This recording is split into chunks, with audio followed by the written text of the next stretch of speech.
अब आप लोग के सामने दुई वहार एक यहर प्रस्तुत बा कैसे।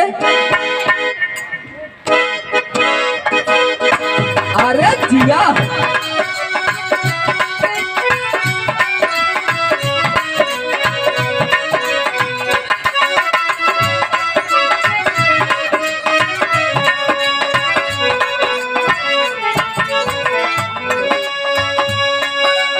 अरे तीन देवता, अरे तीन देवता विधि हरि शंकर, दुईवा हरा भय एक हरा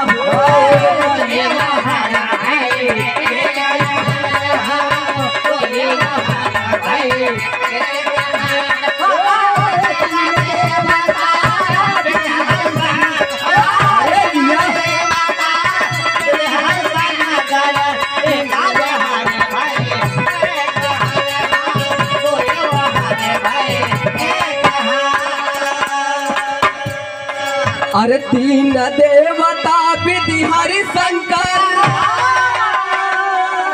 और दुई हरि भय एक हर। अरे जन्म पालन से मौत जबरा, जन्म पालन से मौत जबर है, दुई हरा भय एक हर।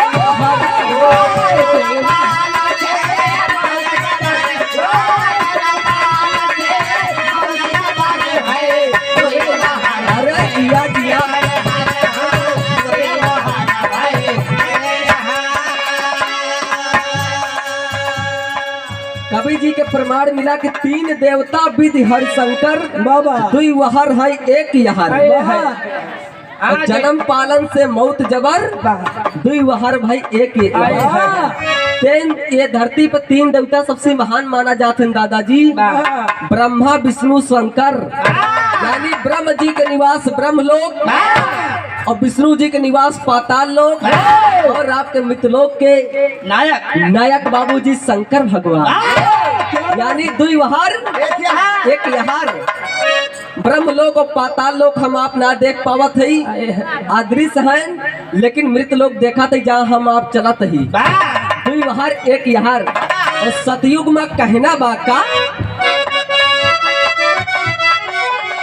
अरे सतयुग में हरिश्चंद्र भरा जा, जे का ई दुनिया जाने, और धर्म न छूटे सब कुछ जाए, यह भूप मन माथाने। आखिर महाराज चला गा, पहुँचे काशी राजधानी। अरे 20-20 भर सोना के खाती, बिके जाए तीनों प्राणी।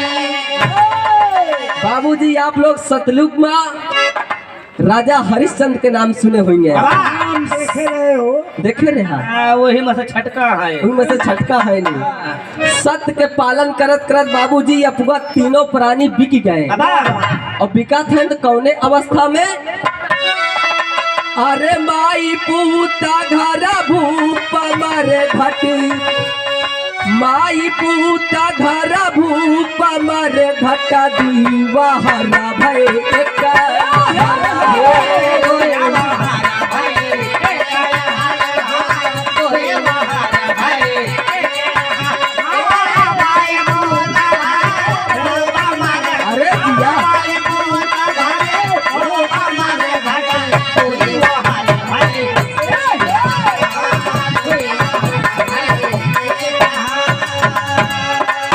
बाबूजी दादा ध्यान देंगे, राजा हरिश्चंद्र सत्य के पालन करत कर जब बिक गए तो तीनों प्राणी ऐसी अवस्था में बिके कि उनके दुल्हन और उनके लड़का एक पंडित के घर जाए बिकत है और अपुआ अकेले मरघट पे बिक जाते हैं। यानी दुई वहार एक यहार। माई बेटवा साथे बिकत है और राजा हरिश्चंद्र मरघट पे अकेल। और त्रेता युग में कहना बा,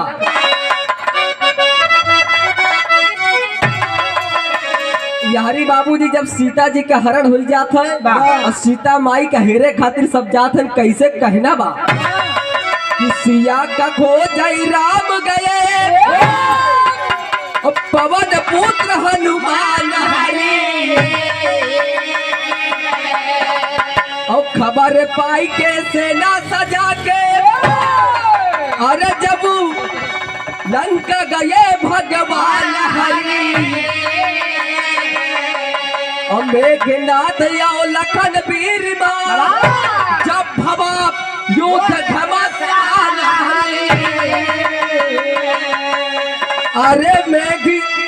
अरे 3 खंड किए मेघ का वीर लखन बलवान हरि। बाबूजी सीता माई के हेरत जात हैं जब लंका में लक्ष्मण जी हेरे जात हैं और लक्ष्मण और मेघनाथ से जब युद्ध होता है तो बाबूजी लखन जी मेघनाथ के शरीर के 3 टुकड़ा कर देते हैं। अब वो 3 टुकड़ा कैसे बटत है? अरे जामवंत कहई धन धरनी धर जामवंत कहई धन धरनी धर दुईवा हर भय काया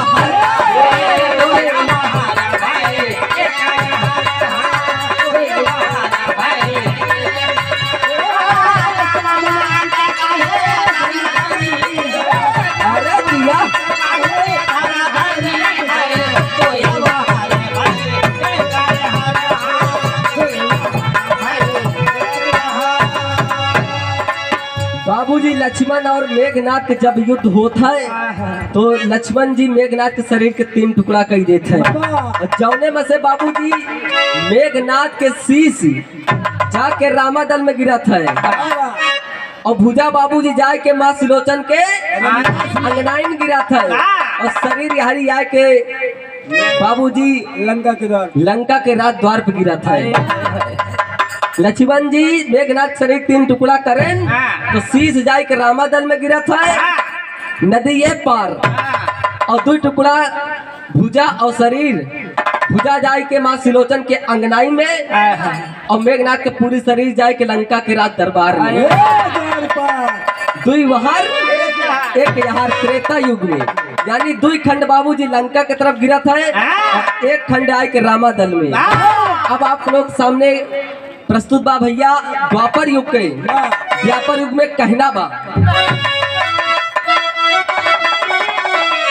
अरे विचित्र वीर चित्रांगद के ये बाबूजी कौरव और पांडव के पुरखा रहे। इनके सबके बियाह गवन नाय भरा और इन बहुत उपद्रव मचा होता है बियाह गवन होता ही मुश्किल बा। अब भाई समाज में देख ला जवन लड़का अंड बंड काम करत होए यहाँ वहां में रहातों के बियाह हो बड़ा मुश्किल हो पैको एक लगावत हो तो कहना बा अरे विचित्र वीर चित्रांगद के आई जब तरुणाई और 3 बिटिया काशी नरेश के दादा ने हरिलाई और 2 लड़की के 2 राजकुंवर से अरे विधवत ब्याह अरे ये कई अंतमा सती होई के आपन दहिया चलाई। बाबूजी विचित्र और चित्रांगद के बियाह गवन ना होत रहा काशी नरेश दादा के 3 बिटिया चुराई लाए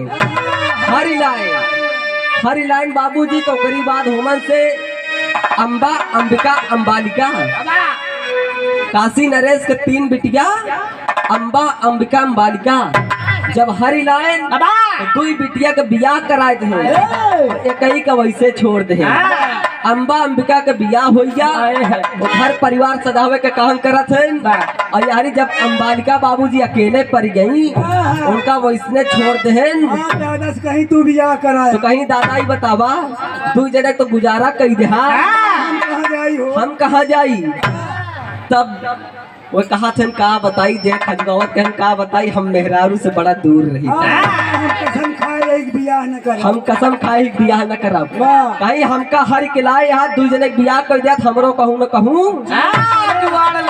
जुआर लगावा। और जब बाबूजी ना लगाए तो महाभारत के युद्ध में वही अंबालिका कहना बाका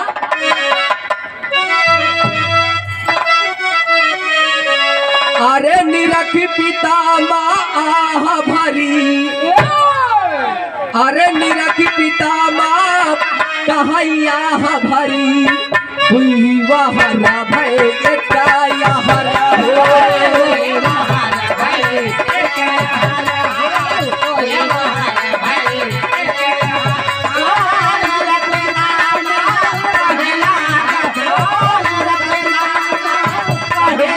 अरे जिया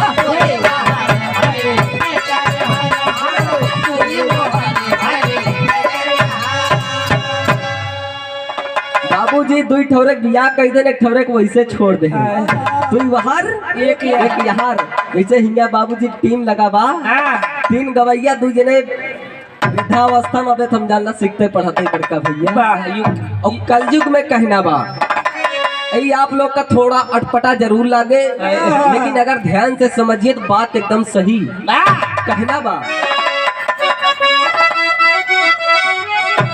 अरे आपसी ईर्षा दोष के कारण यापन देश परितंत्र भवा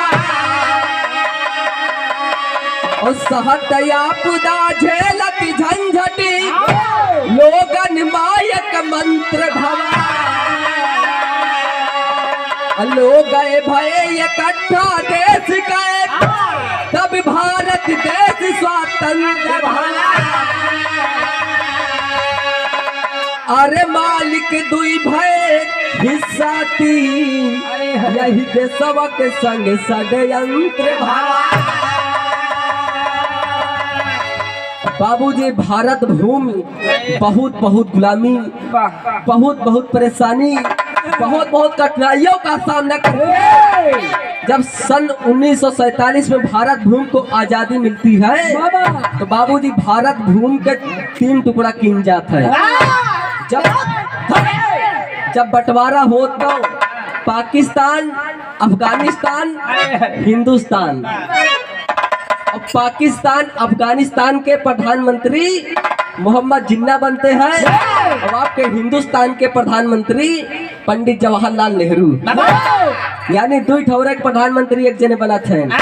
पाकिस्तान अफगानिस्तान दुई वहार एक यहाँ हिंदुस्तान। और अगर हमरे बात के ना विश्वास हो तो वही जाए 10 रुपया का मानचित्र खरीद ले और देख ले तत्काल देख नेट तुरंत देख ले बड़का भैया यूट्यूब पे आप लोग सर्च कर ले अगर हम झूठ बोलत हुई तो।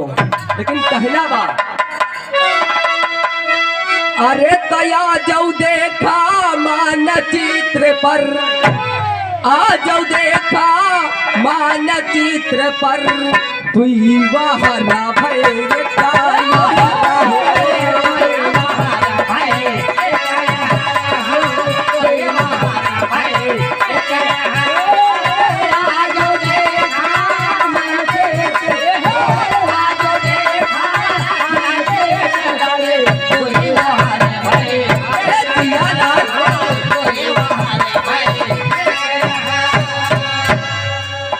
अंतिम और आखिर बंदे बड़का भैया समाज से मिलता जुलता प्रमाण बा अगर कोनो गलती हो क्षमा करा काहे से लड़किया में बीमार चलत बा बीमार की यूकेजी में नाम लिखा है यूकोजिन तो नाम लिखाए नहीं तो सिखत पढ़ा थी लेकिन कहना बा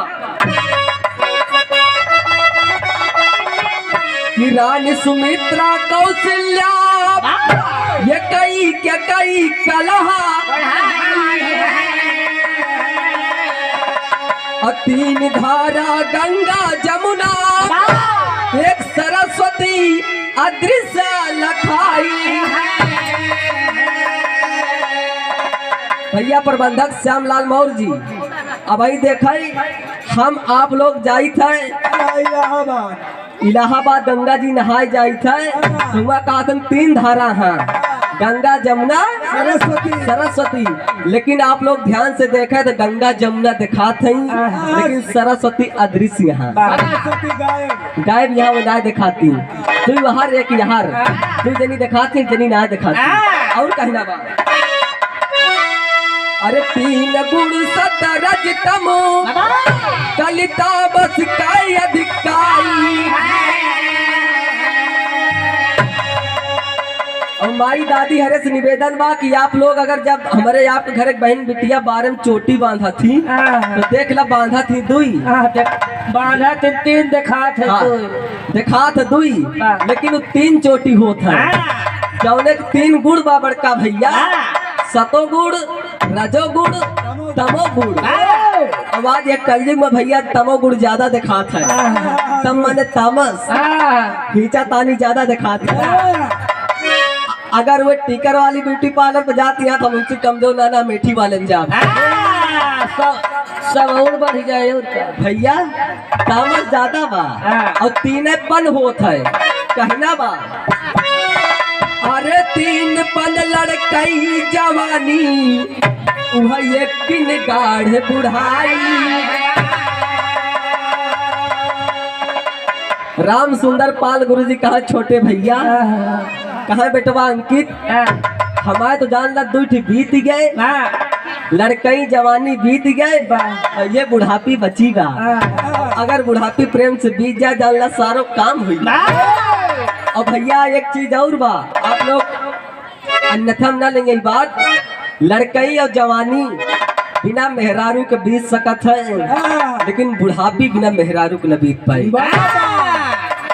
बुकनी बीकत हो तो बुकनी के बुके काहे से जवन सेवा सत्कार अपन बुढ़िया दुल्हन कह दे, उस सेवा सत्कार पतो और बिटिया न कह पाएंगे। राम सुंदर पाल गुरुजी और कहा का अरे हर से सोबिका राम सुंदर, हर से सोबिका राम सुंदर, दुई हरा भय काया